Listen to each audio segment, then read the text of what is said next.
कि मछली को ऊपर टांगी थी, नीचे तेल रखा था और कहा था कि तेल में ऊपर की मछली की आंखी देखकर देखे नीचे और बाण मारे ऊपर, और जो मछली की आंखी को भेदेगा उसके साथ मैं अपनी बेटी का विवाह करूंगा। ये कार्य किया था अर्जुन ने। और अर्जुन स्वयं शंकर का अवतार है, याद रखना। अर्जुन का तीसरा नेत्र खुला था और मछली को भेदा था, और लेकर के जब आए थे तो माँ को खुशी के मारे पांचों खड़े हो गए बताने। तो माँ ने धोखे से कह दिया, बेटा मैं आराम कर रही हूं, पांचों बांट लो। तब इनने पांचों ने उनको अपनी गृहिणी माना है, पांचों ने पांचाली बनाया है, धर्म पत्नी। तो पांच के बीच में एक पांचाली। महाभारत का कारण क्या है? जर जोरू और जमीन। कुछ लोग कथा में बताते हैं कि महाभारत द्रौपदी के कारण हुआ। वो पांडवों ने महल बनाया था और दुर्योधन आया था और वो पानी में गिर गया तो द्रौपदी ऊपर से हंस दी कि अंधे की और ना ना ना ना, विषय ये नहीं है महाभारत का। महाभारत का विषय क्या है? ध्यान से सुनना। एक गरीब की हाय थी और बिना जीव की श्वास से लोहा भस्म हो जाए। किस गरीब की हाय थी? आज मैं आपको बता रहा हूं। पांचों पांडव बड़े प्रेम से रहने लगे। युधिष्ठिर, दुर्योधन, अर्जुन, नकुल, सहदेव, कौरव, दुशासन इत्यादि सब बड़े प्रेम से। एक साथ जाना, एक साथ आना, एक साथ निकलना। जब 105 भाई निकलते थे तो अच्छे अच्छे शेर भी रास्ता दे देते थे। बंधी मुट्ठी लाख की और खुल गई मुट्ठी तो खाक की। प्यारे, जब तक संगठित परिवार रहेगा तब तक जीने का मजा कुछ और रहेगा, और परिवार जब बिखर जाए तो याद रखना रिश्तेदारी में जाने का भी टाइम नहीं मिलता है। इसलिए जुड़ कर के रहो, संगठित रहो, संगठन बनाओ, समाज में संगठन बनाओ, गांव में संगठन बनाओ, घर में संगठन बनाओ और परिवार में संगठन बनाओ। आज तो एक घर के दो पार्टी में, एक बीजेपी में खड़ा है, एक कांग्रेस में खड़ा है। एक घर में दो पार्टी बन रही, क्या संगठन होगा? देश का विनाश होगा जब तक हम संगठित नहीं होंगे। राम जी चाहते तो अयोध्या से एक ही बाण मारते तो रावण मर जाता, अयोध्या से मारते तो। लेकिन उनने इंसान को बताया कि मैं 14 साल वनवास इसलिए गया संगठन तैयार करने के लिए। भील भी मेरे साथ में रहा, बंदर भी मेरे साथ में रहा, गिद्ध भी मेरे साथ में रहा, रिछ भी मेरे साथ में रहा। ये सब समाज के लोग थे ना। तो प्यारे, कोई ना आदिवासी है, ना कोई हरिजन है, ना कोई यादव है, ना कोई पंडित है। हम समाज में बढ़ गए और हमारे दुश्मन एक ही है, वो समाज में आज तक नहीं बटे। ईमानदारी से बोलना है। हम समाज, अरे वो यादव है मैं काहे को जाऊं, अरे वो हरिजन है मैं काहे को जाऊं, अरे वो आदिवासी है, अरे वो पंडित है। प्यारे, हम हिंदू हैं, हम हिंदू हैं, ये मान के चलो। हम सब जब तक एक नहीं होंगे, जब तक हमारा संगठन नहीं बनेगा, दुराचारी, पापाचारी, अत्याचारी हमारी माता बहनों पे, हमारी भारत माता पे, हमारी गौ गीता गंगा के ऊपर अत्याचार किया है, कर रहे हैं, और हम जैसे सो रहे हैं आज भी। अपनी औलाद के लिए हम जहर बोकर जा रहे हैं। सावधान। मैं किसी पार्टी की बात नहीं कर रहा हूं और मैं किसी पार्टी का नहीं हूं। मैं तो राम का एक छोटा सा नौकर हूं। मैं राम की बात करूंगा, मैं धर्म की बात करूंगा, मैं नीति की बात करूंगा। मेरे को पार्टी से कोई लेना देना नहीं है। मैं आपके बीच का हूं, आपके बीच में था और आपके साथ रहूंगा। हमको एक होना चाहिए, सबके सुख दुख में सब खड़े रहो। जब तक हमारे विचार नहीं बदलेंगे, क्रांति विचारों की लाना पड़ेगा, और विचारों की क्रांति जब तक नहीं आएगी हमारा कल्याण होने वाला नहीं है। जागो, अब जागने का समय है, अब भागवत सुनने का समय नहीं है। आज पार ब्रह्म परमात्मा 105 भाई संगठित, राम ने संगठन बनाया, कृष्ण ने संगठन बनाया, जितने भी देवतुल्य आए हैं सबने, नारद जी ने तो वो संगठन खड़ा किया कि समुद्र मंथन करवा दिया, राक्षसों को भी अपना बनाकर और अमृत खींच लिया। ऐसे संगठित हमको होना पड़ेगा। आज 105 भाई बड़े प्रेम से रह रहे। जहां सुमति तहां संपत्ति नाना, जहां कुमति तहां विपत्ति निधाना। और सुमति और कुमति सबके अंदर रहती है ना। कुमति क्या है और सुमति क्या है? एक दादाजी लकड़ी लेकर के जा रहे थे बाजार। मेरे जैसे एक सज्जन आदमी ने कह दिया, ओ बुढ़ा कहाँ जा रहा है? दादाजी का दिमाग खराब हो गया, मेरे को बुढ़ा कह दिया। उठाया पत्थर और एक ही लगाया तो खोपड़ी लाल कर दी, हनुमान बना दिया। क्यों हनुमान बना दिया? क्योंकि मैंने बुढ़ा कह दिया। आगे गए तो आप जैसे सज्जन लोग बैठे थे, उनने कहा दादाजी जयराम जी की कहाँ जा रहे हो? तो उनने कहा बेटा बोरधई तक जा रहा हूँ जयराम जी की।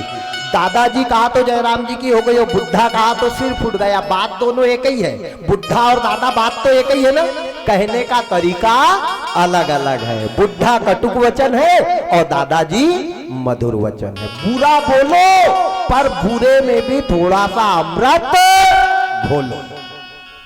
मूर्खों को बुरा बोलते भी नहीं आता, अकलवर लोग बुरा बोलते हैं। किसी को कुत्ता कह दोगे तो बुरा लग जाएगा, और उसको कहोगे और भाई ग्राम सिंह तो खुश हो जाएगा। ग्राम सिंह यानी गांव का शेर। अब गांव का शेर कुत्ता ही तो होता है, बात तो वही है।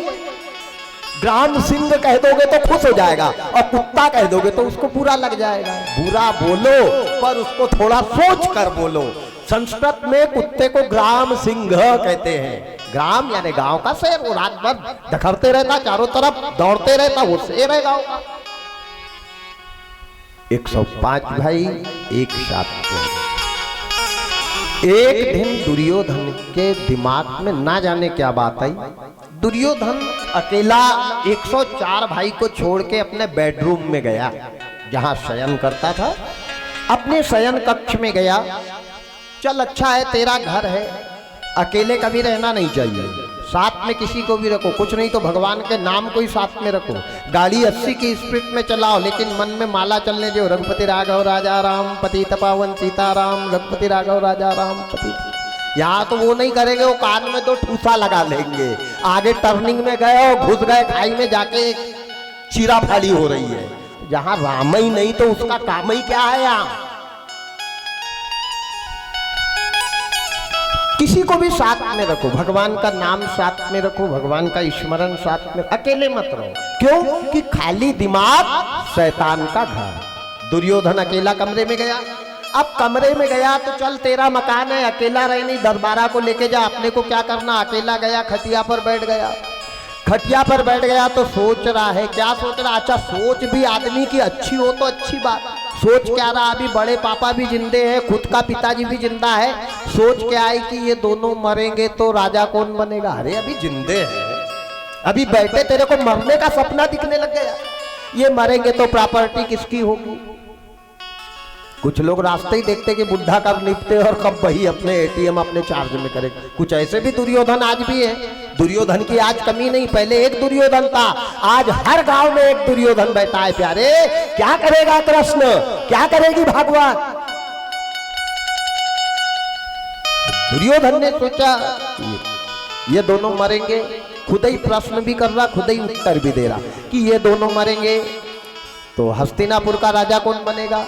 अच्छा, अपनी समाज का नियम है, हिंदू धर्म का एक नियम है कि पिता के मरने के बाद परिवार का संचालन, समाज का संचालन, रिश्तेदारी का संचालन कौन करता है? घर का बड़ा बेटा, बड़ा भाई पदभार संभालता है।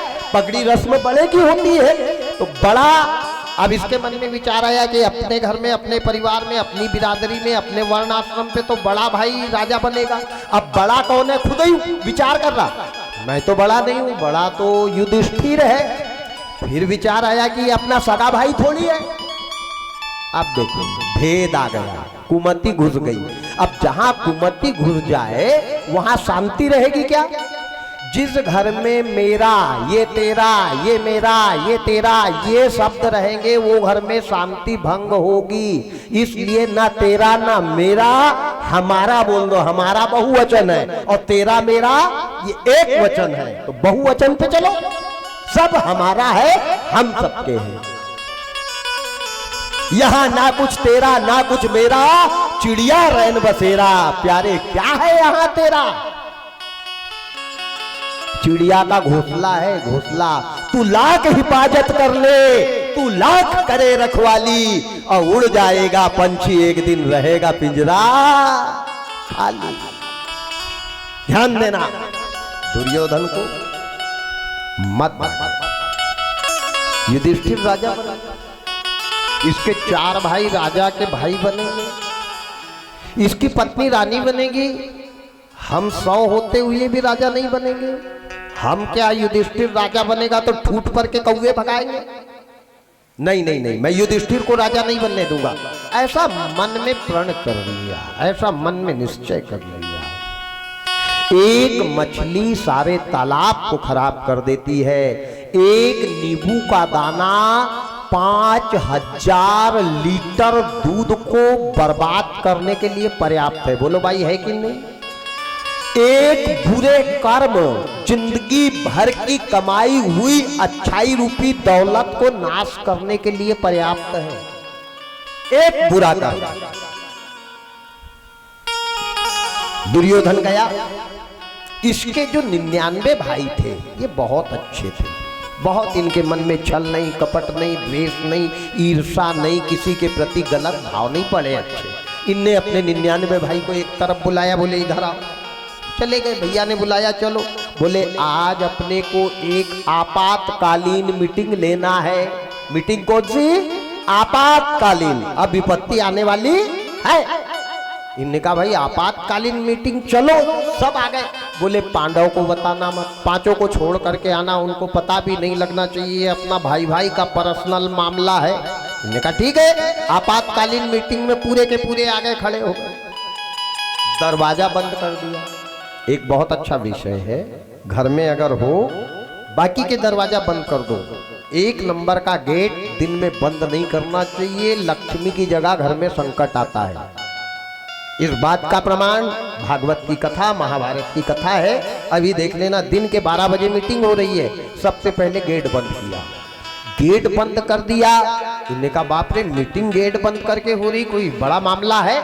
इनने कहा बताओ एक काम, अब मीटिंग का शुभारंभ होना, और धृतराष्ट्र के मंत्री का नाम था विदुर जी। विदुर जी वहां से चल करके निकले। विदुर जी ने सोचा आज तक हस्तिनापुर का कोई भी दरवाजा दिन में बंद नहीं रहा, लेकिन आज ये दरवाजा बंद है, मतलब ये घर में संकट आने वाला है। जिंदगी में कुछ पढ़ना या मत पढ़ना, 2 पुस्तक जरूर पढ़ना, एक चाणक्य नीति और एक विदुर नीति। जिनने विदुर नीति पढ़ ली है प्यारे, वो जीवन में धोखा खा नहीं सकते, चाहे भागवत सुने या ना। विदुर नीतिवान था, न्यायवान था, चरित्रवान था, धर्म पे चलता भी था, चलाता भी था, करता भी था, करवाता भी था, देखता भी था, दिखाता भी था। वो विदुर थे। पर था कौन? धृतराष्ट्र का नौकर, मंत्री। अब विदुर जी का आना, अंदर आवाज आई, इनने कहा नहीं यहाँ तो कोई मीटिंग हो रही है। तो विदुर जी दरवाजा के पास कान लगा के सुनने लगे। उसी लिए कहते हैं, उस दिन से ये कहावत बनी कि भैया चल अंदर चल के बात करेंगे, दीवाल के भी कान होते। ये यहीं पे कान फिटते विदुर जी के, याद रखना। उस दिन से ये कहावत तैयार हुई है। विदुर जी कान लगाकर सुन रहे, अंदर मीटिंग हो रही। इनने कहा, दुर्योधन खड़े हैं, 99 भाई बैठे। इनने कहा बताओ, पिताजी उनकी मृत्यु के बाद हस्तिनापुर का राजा कौन बनेगा? वो सरल स्वभाव के थे। उनने कहा बड़े भैया। बोले कौन है बड़ा भैया? बोले युधिष्ठिर भैया। चुप, वो काहे को बनेगा? वो अपना सगा भाई है क्या? अब इनकी भी खोपड़ी का ट्यूबलाइट जल गया। तुम तो डूबे सनम, हमको भी ले डूबे। तुम तो जा ही रहे हो, हमारे को भी पीछे कर लिया। इनने कहा चुप, वो अपना कोई सगा भाई है क्या? इनका लाइट जला। इनने का बात तो ये भी सगा तो नहीं है, वो तो मौसी माँ का लड़का है, वो तो ताऊ जी का लड़का है, बड़ी माँ का लड़का है। इनने कहा भैया सगा तो नहीं है। बोले वो राजा बनेगा। बोले हाँ, क्यों बनेगा? क्योंकि वो बड़ा है। उनके भाई कौन कहलाएंगे? बोले राजा के भाई। उनकी पत्नी क्या बनेगी? बोले रानी। तो बोले अपन 100 होते हुए क्या ठूठ पर के कौवा भगाएंगे? इनने कहा बात तो ये भी सही है। एक काम करते हैं, युधिष्ठिर कहने लगा मैं राजा बनूंगा, मेरे भाई तुम रक्षक बनोगे, ये राजपाट तुम चलाना, मैं सिंहासन संभालूंगा। उन्होंने कहा बहुत अच्छी बात, क्या करना बताओ। बोले करना वरना कुछ नहीं, कल से पांडव से बात करना बंद कर दो, उनके साथ में रहना बंद कर दो, उनके साथ घूमना बंद कर दो, उनके साथ खाना बंद कर दो, उनसे सलाह लेना बंद कर दो। वो खुद ही समझ जाएंगे, और समझ जाएंगे तो अपने को बोलेंगे, और बोलेंगे तो पकड़ेंगे कालर और कान के नीचे दो दो जमाएंगे, अपन 100 है, क्या कर लेंगे वो अपना। इन्होंने कहा ठीक है, ये बात भी अच्छी है, जमी अपने को। इन्होंने कहा चलो। अब देखो अच्छे भी बिगड़ गए। लोहे की चादर को नदी में फेंकोगे तो डूब जाएगी, लोहे की चादर को नदी में फेंकोगे तो डूब जाएगी, और वही लोहे की चादर को नाव में ठोक दोगे तो समुद्र पार करा देगी। ध्यान देना, संगत अगर अच्छी मिल जाए ना प्यारे, तो कौवा भी कोयल बन सकता है। कौवा से ही तो कोयल तैयार होती है। कोयल कभी रहने के लिए अपना घर नहीं बनाती, कौवे के घोंसले में अंडा देती है, और बचपने से पालता कौन है? कौवा। और आवाज किसकी निकलती है? कोयल। कोयल जीवन में अपने लिए घर कभी नहीं बनाती है। आज परमात्मा इसी प्रकार दुर्योधन दुशासन ने निर्णय लिया। इनकी बात किसने सुन ली? विदुर जी ने। विदुर जी ने सोचा नहीं ये तो गलत है, पांडव बेचारे सीधे साधे हैं, ये उनको मारेंगे, उनको भगाएंगे, मैं जाऊंगा और जाकर के दुर्योधन के पिताजी धृतराष्ट्र से बताऊंगा। जितने भी बुजुर्ग लोग हैं ध्यान से सुनना, 50 के ऊपर वाले जितने बैठे हैं कान खोल के सुनना। घर को बर्बाद घर का बुजुर्ग करता है, बुरा मत मानना। घर को बर्बाद घर का बुजुर्ग करता है। जो बुजुर्ग बेटा में भेद रखता है, जो बुजुर्ग घर की बहुओं को भेद रखता है, जो संपत्ति का बंटवारा भेद से करता है, और जो एक बेटे का पक्ष लेता है, वो खुद के घर का सत्यानाशी है। मुखिया कैसा होना? घर का मुखिया मुर्गी के जैसा होना। मुर्गी के 10 बच्चे रहते हैं, 10 चढ़ते हैं। अगर कोई बिल्ली दौड़ जाए तो मुर्गी ऐसा पंख करके जाती है, 10 को लेकर के चुपचाप बैठ जाती है, बिल्ली वापस भाग जाती है। ध्यान देना, ऐसा घर का मुखिया होना, सबको समान देखे, ना कोई बड़ा ना कोई ज्यादा, ना किसी के लिए कम ना किसी के लिए ज्यादा। अब विदुर जी गए धृतराष्ट्र के पास। धृतराष्ट्र से कहा राजा, तुम्हारी संतान तुम्हारे बच्चे ने आज एक मीटिंग करी। मीटिंग में मैंने सुना कि पांडव को कालर पकड़ के मारेंगे, मार के घर के बाहर भगाएंगे, और यहाँ का राज्य हम करेंगे, पांडव को नहीं करने देंगे। देखो ये गलत बात है, किसी के साथ अत्याचार करना गलत है।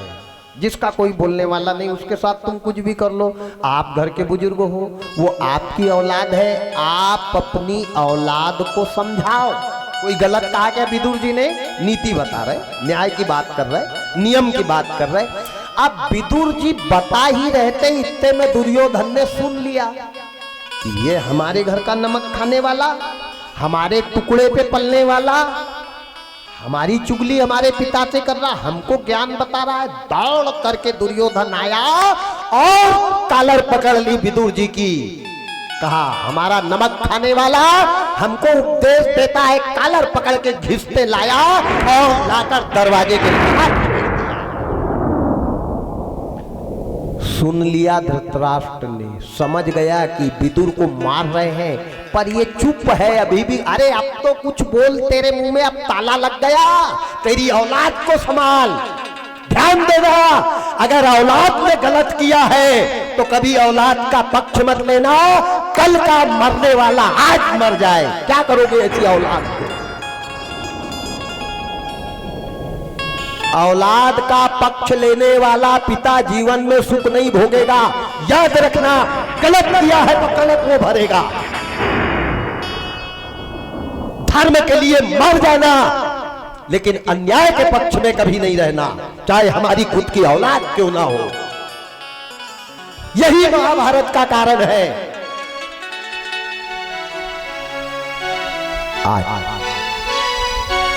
विदुर जी को जैसे दरवाजे के बाहर फेंका, विदुर जी चिल्ला रहे हैं, राजा तुम्हारे लड़के को समझाओ, राजा मेरे को मार रहा, मैंने क्या गलत किया। चुपचाप धृतराष्ट्र सुन रहा है। क्यों सुन रहा है? आदमी बुरा सुनता है, बोलता नहीं है। कब? आदमी बुरा करता है, देखता नहीं है। कब? तुलसी बाबा लिखते हैं जब उसके खोपड़े पर काल नाचता है तब। जाको प्रभु दारुण दुख देहि, जाको प्रभु दारुण दुख देहि, ताकि मति पहले हर लेहि, ताकि मति पहले हर लेहि। जाको प्रभु दारुण दुख देहि, जाको प्रभु दारुण दुख देहि, ताकि मति पहले हर ले, ताकि मति पहले हर ले।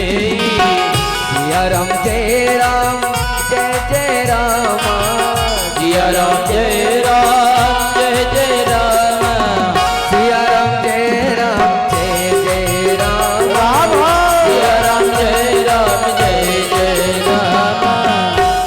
विनाश काले विपरीत बुद्धि, जाको प्रभु दारुण दुख देई, ताकि मति पहले हर ले। कुछ तो बोल, कुछ नहीं बोल रहा है। कॉलर पकड़ के भगा दिया।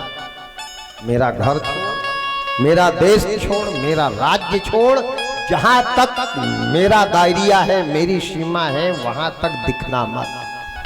विदुर जी रोने लगे। गरीब की कभी हाय नहीं लेना। याद रखना, अगर गरीब को एक टाइम आप रोटी नहीं खिला सकते तो गरीब से कभी बेईमानी मत करना, गरीब की कभी हाय मत लेना। और जिनने गरीब की हाय ली है प्यारे, उसका वंश भी नहीं बचा है। बिना जीव की श्वास से लोहा भस्म हो जाए। जानवर के चमड़े का लोहार वो धम्मन बनाते हैं ना, और उसमें से जो हवा निकलती वो लोहे को भी गला देती है। उसके अंदर जीव है क्या कोई? लेकिन वायु जब निकलती है तो लोहा गल जाता है प्यारे। गरीब की हाय कभी नहीं। जो हो सके भागवत मत करवाना, कथा मत करवाना। अगर आपके गांव में कोई बहुत गरीब जिसके पास 1 एकड़ भी जमीन नहीं है और भगवान ने आपको बहुत धन दिया है, तो पूरे गांव वाले 4-4 पाई गेहूं जमा करके वो कन्या की शादी कर देना। हजारों यज्ञ का फल मिलेगा। पर कोई करे तो, कोई जाए तो। यहाँ तो गरीब के घर खाना खाएंगे डकार आते तक, और रास्ते में बात करेंगे खाना तो अच्छा बना था पर कड़ी खट्टी हो गई। वो कड़ी में दिमाग घुस गया जाके, उसकी बदनामी करेंगे। पर ये नहीं कहेंगे कि बेचारे का काम सफल हुआ। ऐसी तो दुनिया है, क्या करोगे? अच्छी जगह जाने के बाद भी इंसान बुराई लेकर के आता है। आदमी ने कैसा रहना चाहिए? सूपा, सूपा को गुरु बना लो। जो भैया पछोड़ती है ना सूपा, साधु ऐसा चाहिए। कैसा? जैसा सूप स्वभाव और सार सार को गही रहे, ठूठा दे तो उड़ाए। सूखा माल को अंदर करता है, कचरा को बाहर, और हमने कचरा को डाला अंदर और माल हो गया पूरा बाहर। जिनने सूपा को गुरु बना लिया वो किसी की बुराई कभी कर नहीं सकता। सूपा को गुरु बना। विदुर जी को पकड़ी कॉलर, भगा दिया। विदुर जी विद्रानी को लेकर के जंगल में गए। जंगल में जाके भगवान के भजन करने लगे, गोविंद के भजन करने लगे, गोविंद का गुणानुवादन करने लगे, गोविंद का चिंतन करने लगे। भगवान मेरा छोटा सा संसार, हरि आ जाओ एक बार। मेरा छोटा सा संसार, हरि आ जाओ एक बार। मेरा छोटा सा संसार, हरि आ जाओ एक बार। मेरा छोटा सा संसार,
घन श्याम मुरारी मधुसूदन घन श्याम मुरारी मधुसूदन घन श्याम मुरारी मधुसूदन घन श्याम मुरारी मधुसूदन आओ आओ मेरे प्यार मोहन आओ आओ मेरे प्यारे मोहन ए पपिहा करे पुकार हरि आ जाओ एक बार ये पपीहा करे पुकार हरि आ जाओ एक बार मेरा छोटा सा संसार हरि आ जाओ एक बार मेरा छोटा सा संसार हरि आ जाओ एक बार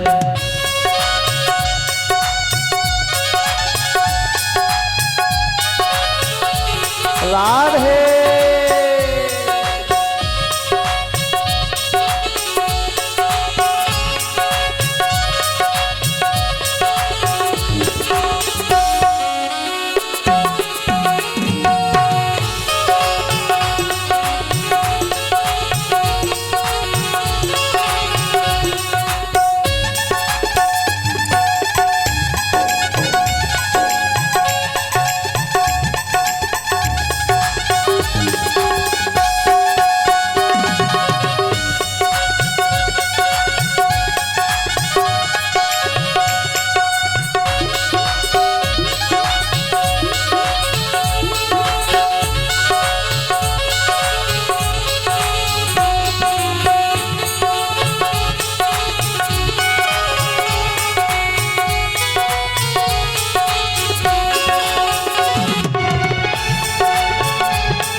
मधुबन की रंगीली कुंजन में मधुबन की रंगीली गुंजन में मधुबन की रंगीली कुंजन में मधुबन की रंगीली गुंजन में तुम छिपना राधा के मन में तुम छिपना राधा के मन में नित बहती असुवन धार हरि आ जाओ एक बार बहती असुवन धार हरि आ जाओ एक बार मेरा छोटा सा संसार हरि आ जाओ एक बार मेरा छोटा सा परिवार हरि आ जाओ एक बार हरि आ जाओ एक बार हरि आ जाओ एक बार हरि आ जाओ एक बार हरि आ जाओ एक बार मोर मुकुटवंशी वारे की जय हो। सावरे सरकार की जय हो। कृष्ण कन्हैया लाल की जय हो। जय जय श्री राधे। जय जय श्री राधे। जय जय श्री राधे श्याम। जैसे विदुर जी ने हस्तिनापुर को छोड़ा, जंगल के तरफ पत्नी विदुरानी को लेकर जाने लगे, तो उस गरीब नौकर ने धर्म पर चलने वाला, न्याय पे चलने वाला, नीति पे चलने वाला, ज्ञान पे चलने वाला, सत्य पे चलने वाला नौकर था। उसने धृतराष्ट्र को श्राप दे दिया। क्या श्राप दिया? कि जाओ, तुम आज तक अंधे नहीं थे। धृतराष्ट्र अंधा था क्या? अंधा किसको कहते हैं?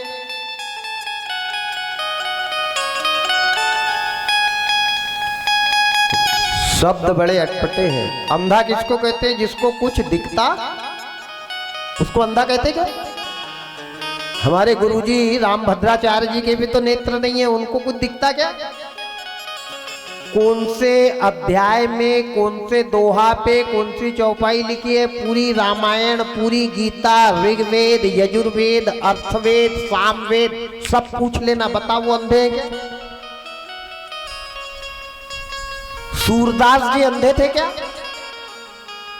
लेकिन सूरदास ने कृष्ण के दर्शन किए, बोलो किए या नहीं? अब हमारी आंखी होते हुए हमको धर्म नहीं दिख रहा, सत्य नहीं दिख रहा, तो वो अंधा था कि हम अंधे हैं?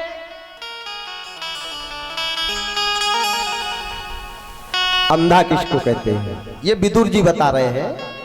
धृतराष्ट्र, आज तक तुम अंधे नहीं थे, आज तक तुम्हारे साथ में नीति थी, न्याय था, धर्म था, लेकिन जब आज तुम्हारे सामने इनने मेरे को मारा तो तुम्हारे ज्ञान का चिराग बुझ गया और वैराग्य की बातें खत्म हो गई।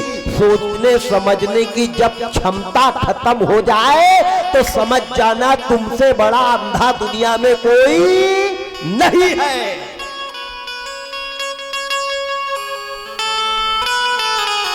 ने देख लिया, सुन लिया और सब कुछ मालूम होते हुए भी तुम चुप बैठे हो तो तुम अंधे हो, और अंधा का घर कब बर्बाद हो जाए इसका कोई भरोसा नहीं है। ये मेरा श्राप है और हस्तिनापुर को विदुर जी का श्राप था।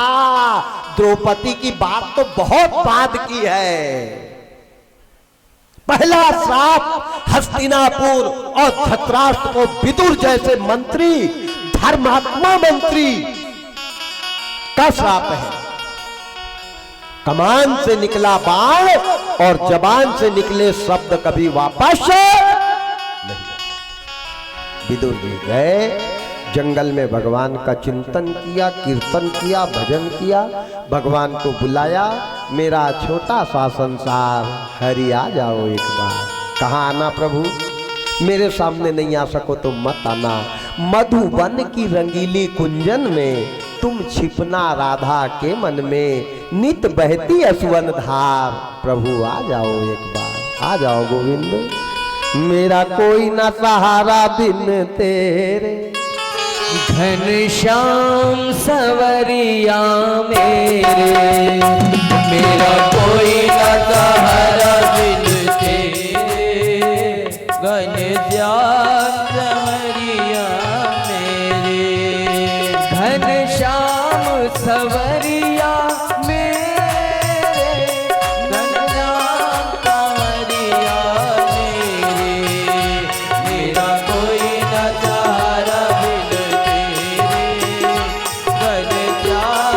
सवरिया मेरे, मेरा कोई ना सहारा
जन्म मरण के फेरे, नगरा सवरिया मेरे, मेरा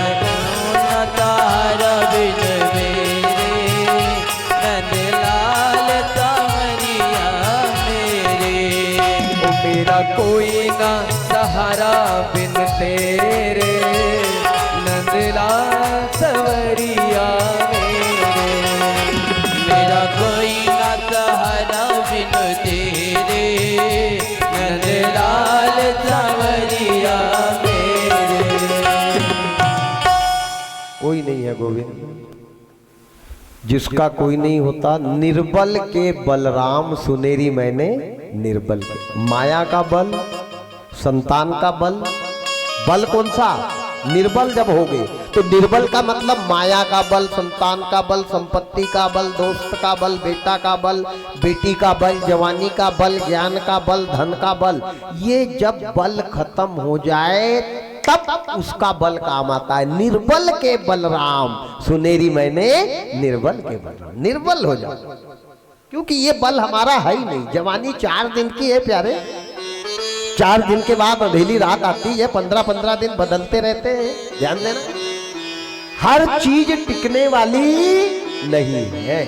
आज मेरे गोविंद का भजन कर रहे हैं विदुर जी जंगल में। एक बार दुर्योधन ने 56 प्रकार का पकवान बनाया था और कृष्ण भगवान को बुलाने के लिए भेजा था। और उधर विदुर जी घास की झोपड़ी में रहते थे, छिलके की सब्जी, केले के छिलके की सब्जी बनाकर खाते थे। दुर्योधन के मेवा त्यागे, रूखो साग विदुर घर खाए। ऐसे प्रेम पुजारी राधे श्याम, श्यामा श्याम, केशव कलिमलहारी, सीताराम राधे श्याम। ध्यान देना। तो भगवान व्यंजन नहीं खाते, भगवान पकवान नहीं खाते, भगवान तेरी सुंदरता को नहीं देखते, भगवान तेरे भाव को देखते हैं। भाव अच्छे हैं तो भिलनी के जूठे पेड़ भी राम खाएगा, और भाव खराब है तो 56 प्रकार का मावा भी भगवान भोग नहीं लगाएगा। भाव जड़ता होना, भगवान के प्रति समर्पण होना। वारे परमात्मा, विदुर जी का श्राप मिला। गोविंद ने विदुर जी के यहाँ केले के छिलके खा करके आए। मेरे भगवान कितने, विदुर जी ने जब केले दिए भगवान को, प्रभु गरीब क्या दे सकता है, जमीन में बैठ गए केले दिए तो भगवान इतने दयालु कि देखो 4 केले हैं, 2-2 केले पति पत्नी खाते, इनने चारों मेरे को दे दिए। तो भगवान ने केले को छीला और माल भर वहीं रख दिया और छिलका खा लिया कि माल इनको मिले, छिलका भले ही मैं खा करके आ जाऊं। तो मेरे कन्हैया ने विदुर जी के यहाँ केले के छिलके खा करके आए, लेकिन केला वहीं छोड़ दिया जिसको विदुर विदुरानी ने खाया है। ध्यान देना। पर तुम भगवान के हो तो तो नारियल ले जाएंगे, पानी वाला फोड़ा, खोपड़ी और बुचड़ा वहां फेंका और गोला लाके घर में खाएंगे। और सड़ा निकल गया तो दुकानदार की 12 बजाएंगे, 20 का दिया था और सड़ा निकल गया क्योंकि भैंसासुर को खाने को ही नहीं मिला। हे राम राम राम राम, भगवान को भी बदनाम कर डाला। अच्छा, कई पुजारी उनको देखना नारियल फोड़ेंगे तो नाक ढूंढेंगे, जैसे भगवान नाक खाएगा, माल तू खा वो नाक खाएगा। कौन सी रामायण में लिखा है कि भगवान को नाक ही चढ़ाना?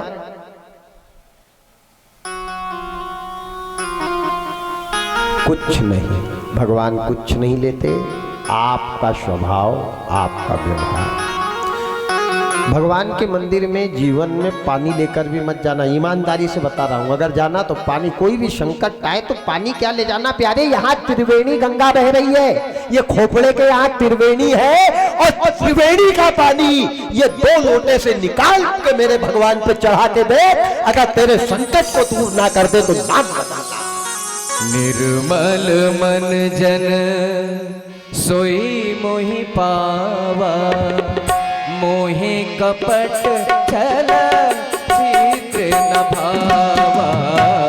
निर्मल मन जन सोई मोहि पावा, मोहि कपट छल छिद्र न भावा। निर्मल मन जन जिनके कपट दंभ नहीं माया, जिनके कपट दंभ नहीं माया, तिनके हृदय बस ही घुराया। जिनके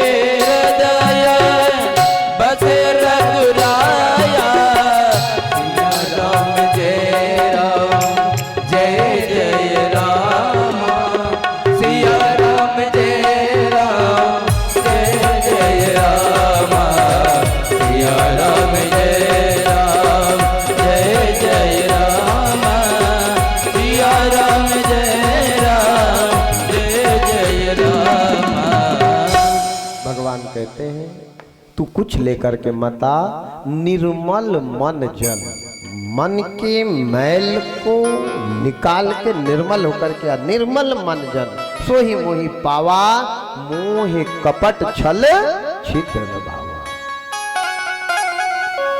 भगवान उन्हीं के हृदय में वास करते जिनके कपट दंभ नहीं माया, तिनके हृदय बसे रघु राया। भगवान का गांव में कभी मंदिर मत बनाना। अगर गांव में मंदिर बनाना तो पहले मन में मंदिर बनाना। मन में मंदिर रहेगा जब गांव के मंदिर का भगवान तुमको आशीर्वाद देगा। और मन में अगर मंदिर नहीं है तो गांव के मंदिर से कल्याण नहीं, गांव का विनाश होना चालू हो जाएगा। यहाँ तो परेला परेल बैठे रहेंगे मंदिर में झाड़ू लगाने। अरे कोई तो चला जाए आरती करने। क्या शाम को पूरे गांव के एक एक लोग आके मंदिर में आरती कर दोगे तो ब्याज लगेगा क्या? इधर उधर की बातें करेंगे, बैठे रहेंगे, गप्पा झाड़ेंगे, मोबाइल देखेंगे, नाचेंगे। कुछ 10 मिनट का टाइम वहां भी निकाल। किसी आदमी से मुलाकात करते रहोगे तो कभी संकट में वो तुम्हारे को काम आएगा। आएगा कि नहीं? जैसे मैं बोरधई के सेठ जी से डेली मिलता हूँ, 8 दिन में 4 दिन में संपर्क होते रहता।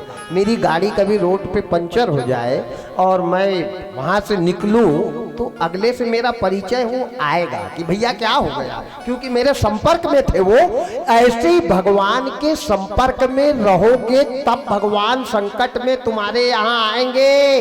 अगर संपर्क नहीं है तो खत्म रामलीला। ध्यान देना।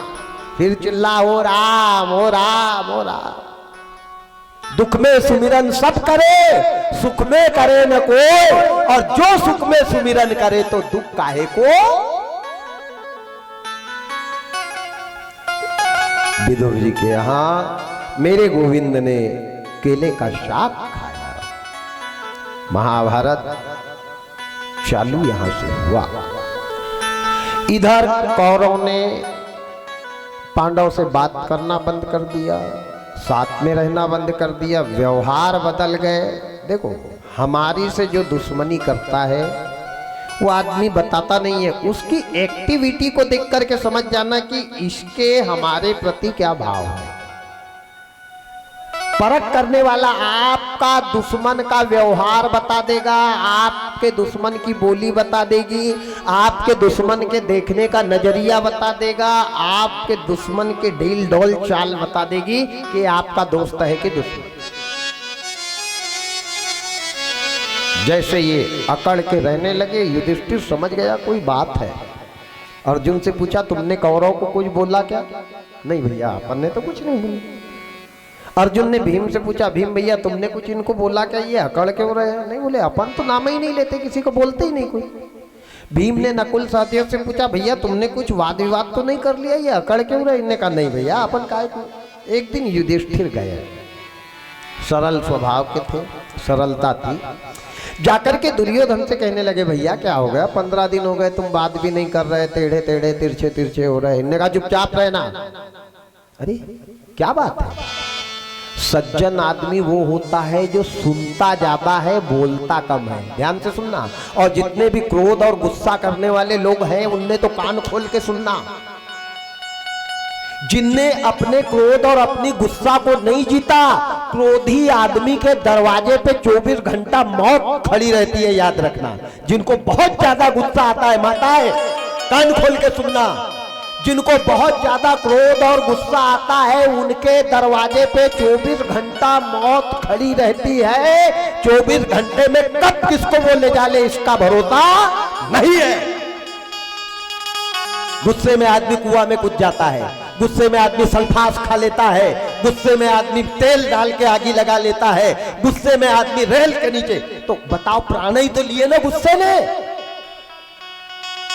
अहंकार में 3 गए, धन वैभव वंश, और ना मानो तो देख लो कौरव रावण कंस।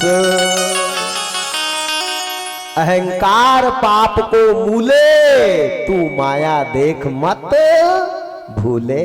ये दौलत की चादर तनी ना रहेगी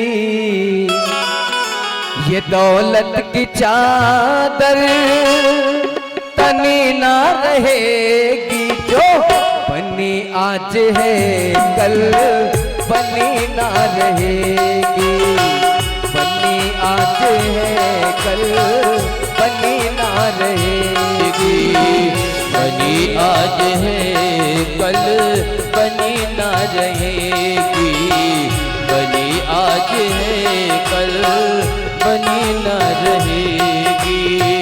ये दौलत की चादर तनी ना रहेगी, ये दौलत की चादर बनी ना रहेगी, बनी आज है कल बनी ना रहेगी, बनी आज है कल बनी ना रहेगी।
दौलत न उनकी रही ना रहेगी, ये दौलत न उनकी रही ना रहेगी, ये दौलत की चादर तनी ना रहेगी, ये दौलत की चादर तनी ना रहेगी, बनी आज है कल बनी ना रहेगी, बनी आज है कल बनी ना रहेगी, बनी आज है कल बनी ना रहेगी, बनी आज है कल बनी ना रहेगी। ये दौलत की चादर आज है कल नहीं रहेगी। जो लोग पिछले साल थे वो इस साल है क्या? समय का चक्र चला है प्यारे, समय के चक्र में कौन किसको कब कहाँ ले जाए।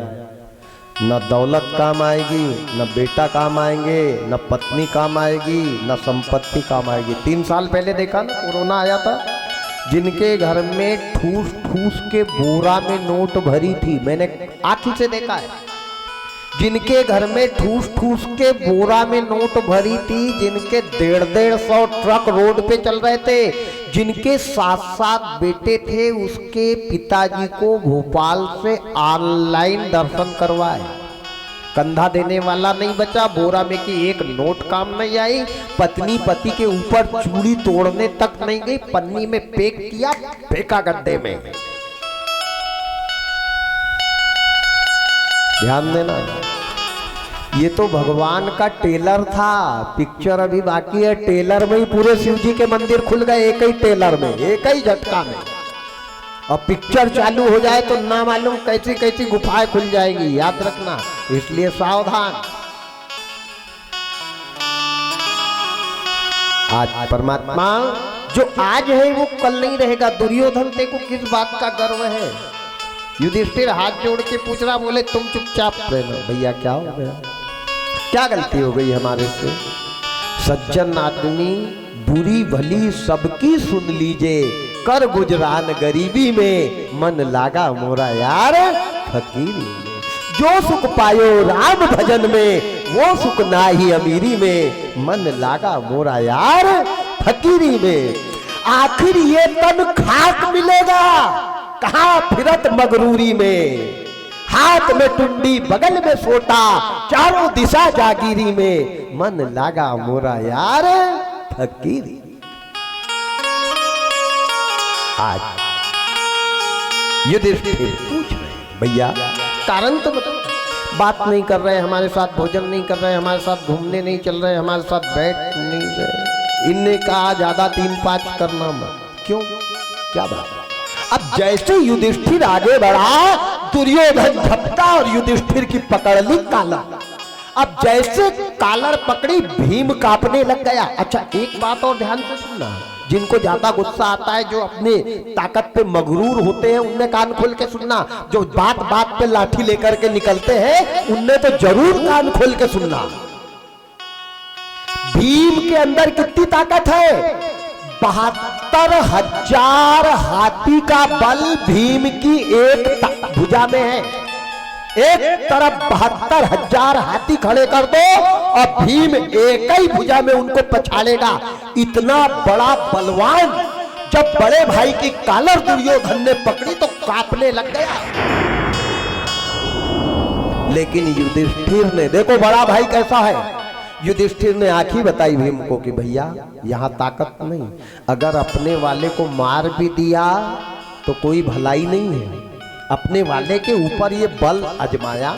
तलवार सबके घर में होना चाहिए, लाठी सबके घर में होना चाहिए, बंदूक सबके घर में होना चाहिए, फरसा भी सबके घर में होना चाहिए, होना सब चाहिए, पर सबसे पहले ये दिमाग होना चाहिए कि इसको निकालना कहाँ चाहिए। नहीं भाई पे निकाल के खड़े हो गए। बंदर को तलवार दे दे तो खुद की गर्दन काट डालेगा वो क्या समझेगा तलवार। ऐसे मूर्ख लोगों के पास में हथियार अगर रह जाए ना तो वो भाई का ही मर्डर कर डाले। कई ऐसे भी पड़े हैं दादा, उन क्या करोगे उनका? कई ने भाई को निपटा डाला। देख तेरे संसार की हालत क्या हो गई भगवान, कितना बदल गया इंसान। चांद ना बदला, सूरज ना बदला, ना बदला रे जहान, कितना बदल गया इंसान, कितना बदल गया इंसान। आज युधिष्ठिर की कालर पकड़ी, 99 भाई सब दौड़ गए, लेकिन 5 पांडव के मुंह के शब्द भी नहीं निकले। बड़े भैया आदेश जब तक नहीं करेंगे अपने मुंह के शब्द नहीं निकलेंगे। अब बड़े भैया ने अगर बोल दिया तो याद रखना महाभारत तो गया चूल्हे में। भीम 2 मिनट में 100 को ऐसे मिला देता, डॉक्टर भी चेक कर करके थक जाता कि ये एक्सीडेंट हुआ कैसे। कछु मारे से कछु मर देसी, कछु मिलिए से धरी धूल, धूल में मिला देते। अपना बल अपने वालों को प्रताड़ित करने के लिए नहीं है, अपनी ताकत अपनी शक्ति अपने भाई की कालर पकड़ने के लिए नहीं। ये सज्जनता का प्रतीक है, ये युधिष्ठिर का धर्म है। इन्हें कहा भैया निकल जाओ यहाँ, हस्तिनापुर का राज हम करेंगे, हम राजा बनेंगे, हमारे इशारे पे देश चलेगा, गांव चलेगा, नगर चलेगा, घर चलेगा, तुमसे कोई मतलब नहीं, तुम निकल जाओ। बड़े खुश हो गए पांचों। इनने कहा बहुत अच्छी बात है, तुम राजा बन जाओ, हम खुशी खुशी तुमको राजा बना देते। अरे कौन कितने दिन रहेगा, 5 साल के बाद तो पार्टी चेंज होती है ना। हाँ 5 साल के, अरे ऐसी कुर्सी पर बैठो कि जिंदगी भर कोई कुर्सी से ना उतारे, वो कुर्सी पे क्या बैठना कि 5 साल बैठने के बाद भी लोगों की 1700 हाय ले और उसके बाद एक तरफ हो जाए। मरकर भी जो नाम अमर हो जाए वो कुर्सी पे बैठो। जैसे भगत सिंह, प्रहलाद, मीराबाई, बालक ध्रुव, जाति का चमार था रैदास, आज भी ग्रंथों में उसका नाम है। ऐसी कुर्सी पर बैठो। वो कुर्सी पर क्या बैठना जो चारा भूसा खाने पर मजबूर कर दे, क्या बैठना होगा है? कुछ नेक काम कर ले, ये बात चित में धर ले, आगे नहीं ठिकाना, आगे ठिकाना नहीं है। इन्हें कहा ठीक है वो कुर्सी तुम संभालो, हमको कोई दिक्कत नहीं। कब तक चलाएंगे, किस कौन रहा है कौन रहेगा, क्या लेके आए क्या लेके जाएंगे, एक दिन जाना तो है। अरे जिसको मरने के बाद छोड़ना है आज ही तुमको सौंप देते हैं ना, टेंशन तो नहीं रहेगा दिमाग में। अच्छा, ज्यादा दौलत अच्छी नहीं होती, एक बात और ध्यान से देना, जहां ज्यादा दौलत आई, दौलत जब ज्यादा आने लगे तब भगवान की जरूर पूजा करना। दौलत नहीं है तो पूजा मत करना, लेकिन जब दौलत ज्यादा आने लग जाए तो भगवान के मंदिर जाना। इस बात का मैं प्रमाण बताऊंगा आपको। भगवान से कहना भगवान आ रही है, बड़ी अच्छी बात है, लेकिन नागपुर, बड़ूर और भोपाल की टिकट कटाने का नंबर नहीं आए तो आने देना, नहीं तो जाही विधि राखे राम ताही विधि रही है। सीताराम सीताराम सीताराम। दौलत संकट लेकर के आती है और गरीबी धर्म लेकर के आती है, याद रखना। दौलत अच्छा नहीं है। आप पूरे 4 वेद 6 शास्त्र देख लो, जब जब दौलत आई है, जब दांत थे तो चने नहीं थे, और जब चने आए तो दांत चले गए। पहले गुड़ नहीं था तो शुगर की बीमारी नहीं थी। अब 4 लाख का गन्ना बिक रहा है, लेकिन डॉक्टर ने कह दिया खाना मत, नहीं सटक सीताराम, शुगर है तेरे को। अब गुड़ घर में भरा पर खा नहीं सकते। वारी तकदीर, ये सब कर्मों का लेख है प्यारे। आज युधिष्ठिर कहने लगे भैया हस्तिनापुर का तुमको हम राजा बना देते हैं, हस्तिनापुर का राजपाट तुम संभालो, हम कभी किसी को कुछ नहीं बोलेंगे, तुम राज्य करो। इन्हें कहा नहीं नहीं, हम राज करेंगे, हम तुम्हारे पैर दबाएंगे, तुम्हारे मंत्री बन के रह जाएंगे, तुमको जो लगे वो हमको देना मत देना, रहने के लिए 5 घर दे दो बस, वो भी जिंदगी बिताना है। हालांकि ये घर वर सब यहीं रह जाएंगे, हमारा घर तो मरघट होगा, लेकिन रहने के लिए 5। इनने का एक तिल भर भी नहीं दूंगा, यहां से निकलना पड़ेगा। पकड़ी कालर 5 की घिस करके हस्तिनापुर के बाहर लाने लग गए। अरे धृतराष्ट्र अभी भी चुपचाप बैठा है, अब तो कुछ बोल, अब तो तेरी औलाद को रोक। अत्याचार करने वाले बेटे का पक्ष लेने वाला पिता अपने घर के विनाश का कारण बनता है। सावधान इंडिया। अत्याचार करने वाले बेटे का कभी माँ बाप ने पक्ष नहीं लेना चाहिए। ये चुपचाप बैठा है, बेचारे 5 चिल्ला रहे, अपनी औलाद को कुछ तो बोल ले, कुछ तो समझा, निकाल दिया। इन्हें कहा भैया बने बनाए मकान मत दो, गांव के बाहर हम बना लेंगे, खोपड़ी बना लेंगे, उसमें रहेंगे। इन्हें कहा बिल्कुल जगह नहीं दी। परमात्मा कहाँ जाए हम, बताओ कौन है हमारा, दुख भरी दुनिया में कोई हमारा ना हुआ, किसको सुनाए हाल अपने गमे जिगर का, जिस तन लागे सो तन जाने, क्या जाने कोई दर्द बेगाने, जख्म पड़े हैं ठौर ठौर, निज तड़पत हूं दिन रहे, तड़प रहे हैं। इनने कहा ठीक है। द्रौपदी खड़ी, माताएं सावधान, भाई भाई कितने ही लड़े, कितने ही झगड़ ले तुम्हारे सामने, लेकिन भाई भाई की लड़ाई में घर की बाइयों ने नहीं जाना चाहिए। और जो नारी भाई भाई के झगड़े में बोलती है वो भी घर का नाश करवाती है। वो एक माँ के हैं, आज लड़ रहे हैं, कल एक हो जाएंगे, तेरे लिए दोनों बराबर हैं। तू उसको घी लगा के रोटी दे रही तो उसको भी दे। तू ये मत सोचे कि इसने मेरे आदमी को गाली बकी थी, ना ना ना, वो भाई भाई है, उनका निपट ले। यहाँ तो भाई भाई लड़ते रह जाए, भाई पहले ही बोर्ड ही चली जाए कि मेरे ऊपर तो दौड़ ही गया था। राम राम राम, उनको भाई कहोगे और लगे तो रास्ते में कपड़ा फाड़ लेगी। ये देखो साहब, आजकल तो ढोंग धतूरे की कमी नहीं है, क्या करूं। वारी दुनिया, कैसी दुनिया है। द्रौपदी खड़ी है, 5 पांडव की कालर पकड़ ली। द्रौपदी ने सोचा देखो अगर भाई भाई के बीच में मैं बोलती हूँ तो मेरा धर्म का नाश होता है।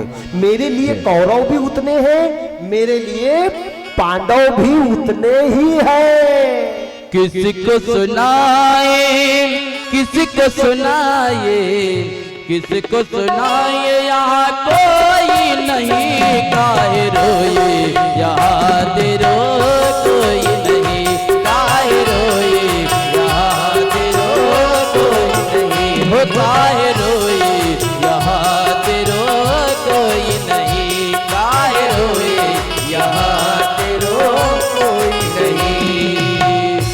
किसको सुनाए, किसको सुनाए, किसको सुनाए, यहाँ कोई नहीं काहे रोए, यहाँ तेरो कोई नहीं काहे रोए, यहाँ तेरो कोई नहीं।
लाख जतन कर जगरिश्तों के, लाख जतन कर जगरिश्तों के, तेरा है तुझे कोई न रोके, तेरा है तुझे कोई न रोके। एक पेड़ के पाते लाखों, एक पेड़ के पाते लाखों, दे गए लूट के पवन के झोंके, दे गए लूट के पवन के झोंके। मेरा मेरा मत कर बंदे, मेरा मेरा मत कर बंदे, हर करे तो होए वही काहे रोए, यहाँ तेरो कोई नहीं काहे रोए, यहाँ तेरो कोई नहीं काहे रोए, यहाँ तेरो कोई नहीं काहे रोए, यहाँ तेरो कोई नहीं। किसको सुनाए, किसको सुनाए, किसको सुनाए, यहाँ कोई नहीं काहे रोए, यहाँ तेरो कोई नहीं काहे रोए, यहाँ तेरो कोई नहीं काहे रोए, यहाँ तेरो कोई नहीं, तेरो कोई नहीं, तेरो कोई नहीं, तेरो कोई।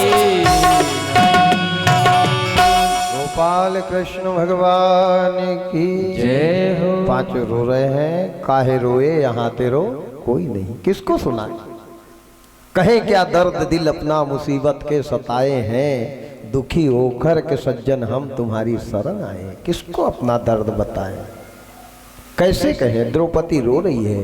द्रौपदी ने सोचा अगर पांचों भाई के बीच में मैं जाती हूँ, बोलती हूँ तो मेरा पतिव्रत धर्म नष्ट होता है। आज भाई भाई लड़ेंगे, कल एक हो जाएंगे। माताएं, जिस दिन घर की बहुएं ये शब्द को अपने विचारों में रख ले तो घर बर्बाद होने से बच जाए। आज भाई भाई कम, देरानी जेठानी ऐसी एक दूसरे को देखती है जैसे पैरालिसिस हो गया होगा, लकवा, मुंह टेढ़ा कर रही है। राम राम क्या कह रहे हैं, घर को नर्क बना डाला है। अरे राम राम राम। घर उसको कहते हैं जहाँ एक रोटी बनाए, एक बेले, एक सेके, एक घी लगाए और 5 देरानी जेठानी एक थाली में बैठ करके खाए, वो घर स्वर्ग है प्यारे। ऊपर मरने के बाद स्वर्ग नहीं है, बैकुंठ तो यही है। हृदय में रमा करना, प्रभु हम पे दया करना, प्रभु हम पे करना, यहाँ स्वर्ग है। आप बनाओ तो अपने घर को स्वर्ग, हमने नरक बना डाला है। एक दूसरे से बात नहीं कर रहे हैं। राम राम राम राम राम। और बहुओं की माँ वहां से टेलीफोन करके करती है, तेरे दहेज के सामान को संभाल कर रखना, तू आजा ताला में रख देना, तू आजा। बेटियों के घर को बर्बाद बेटी के माँ बाप करते हैं। ध्यान देना, शादी के बाद जो माँ बाप अपनी बेटी का पक्ष लेता है वो अपनी बेटी के घर बर्बाद करता है। बेटी की कभी शादी मत करना, और शादी करी है तो जनक जी के जैसे शिक्षा देना। जनक ने सीता जी को कहा था, बेटा मेरे घर में सोने के कटोरे में खाया है, लेकिन ससुराल में मिट्टी के कटोरे में खाना, लेकिन ससुराल की चुगली आकर मेरे को मत बताना, वो होता है बेटी का पिता। यहां तो पिता कहता है 100 नंबर लिख के ले जा, आग लगे उनकी बुद्धि।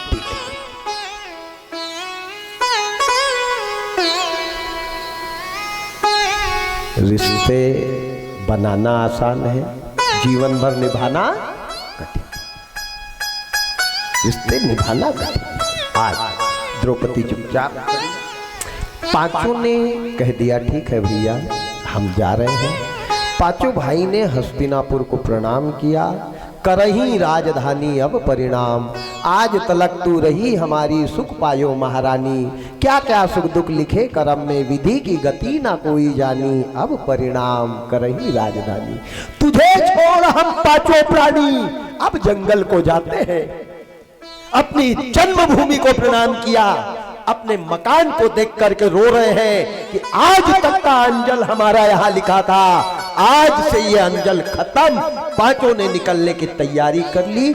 यहाँ तक की कथा आपको बताइए, यहाँ से कल कहाँ जाएंगे? कंस का जन्म, द्रौपदी की कथा, द्रौपदी के कितने पति, सही में द्रौपदी के कितने पति हैं, ये सारी कथाओं का वर्णन कल। कथा का समय रहेगा 1 बजे से 4 बजे तक, लेकिन आपके प्रेम को देख करके हम आधा घंटा प्रतिदिन बढ़ा देते हैं। हमारे बीच में रेंधई से भागवत भक्त परम आदरणीय यादव जी का आगमन हुआ है। लिखड़ी से हमारे भैया नंदन भैया और भी दूर दूर से जो भक्त आए हैं, सभी का यादव परिवार हार्दिक वंदन अभिनंदन करता है। पधारे हुए सभी भक्तों को मंच से सादर प्रणाम। 24 तारीख को यहाँ समापन के बाद 25 तारीख से पुलिस ग्राउंड थाना में विशाल भागवत का देशमुख परिवार के द्वारा 40-45 परिवार के द्वारा बड़ा कार्यक्रम है, वहां भी आप सादर आमंत्रित हैं। इस क्षेत्र के काफी परिचित हैं, ट्रैक्टर वगैरह की आमला में उनकी एजेंसी है और शायद क्षेत्र में सभी को उनने निमंत्रण भी दिया है। आप सभी वहां भी सादर आमंत्रित हैं। आगामी गोवर्धन पूजा, जिस दिन गोवर्धन रहेगा उसी दिन विशाल शोभा यात्रा योगेश भैया यादव उनके यहाँ जमदई, गोवर्धन पूजा के दिन जमदई में श्रीमद् भागवत महापुराण की कथा योगेश भैया यदुवंशी के यहाँ है। वहाँ भी आप सभी क्षेत्रवासी नगरवासी सादर आमंत्रित हैं। इन्हीं शब्दों के साथ अपनी वाणी को पूर्ण विराम। बैटरी हो गई डिस्चार्ज, रात में करेंगे चार्ज, फिर कल 1 बजे मिलेंगे। प्रसादी की विशेष व्यवस्था युवा साथी बनाए। जय श्री सीता। खड़े हो जाए।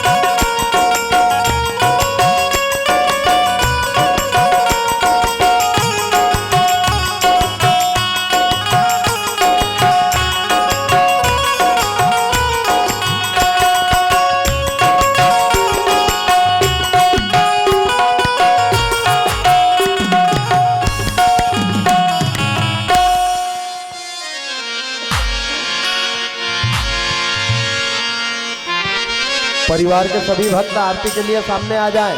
जो प्रतिदिन रहते हैं माताएं इधर अंदर खड़ी होंगी, यहाँ सामने आके खड़ी हो जाएंगी।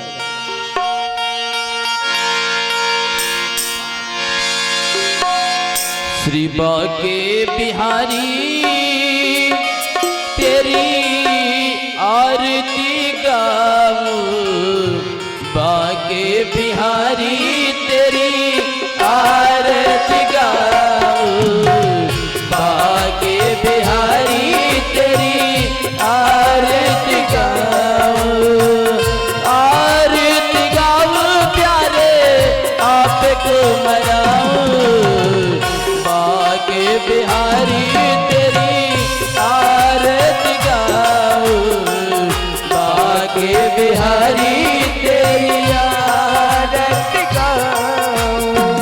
मोर मुकुट माथे पर जो है प्यारी बनती मेरो मन मोहे प्यारी बनती मेरो मन मोहे देख छवि बल हारी बजाऊं बाके बिहारी तेरी आरती गाऊं बाके बिहारी तेरी आरती गाऊं।